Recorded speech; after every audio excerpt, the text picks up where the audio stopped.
பாவம் இந்த பிள்ளைக்கு அதுக்கான சோதனைகள். சிசிடிவி கேமரா இருக்கு. எனக்கு கண்டிப்பா கண்டுபிடிச்சிருவாங்க. ஏய் என்ன காலையில உட்காரி வச்சிட்டு இருக்க? உனக்கு என்ன தெரியும்? நைட்டு யாரும் நீ கடத்திட்டு போயிட்டாங்க. கத்திக்கிறதுக்காக ரோட்ல கிடந்த சைக்கிள் எடுத்து வந்து வாசல்ல போட்டிருந்தேன். அதை யாரும் திருடிட்டு போயிட்டாங்க.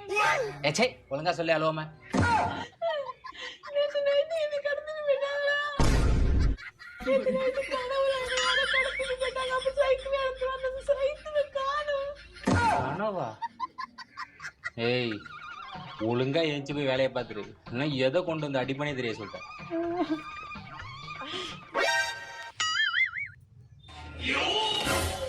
காலையில யாராவது வந்து சைக்கிள் எடுத்துட்டு போனாங்களா பாத்தீங்களா? நான் யாரையும் பார்க்கல. காலையிலே ஆரம்பிச்சிட்டியா? நீ ஆளை விடு, நான் போறேன். உங்களுக்கு எல்லாம் ஒண்ணுமே புரியாது.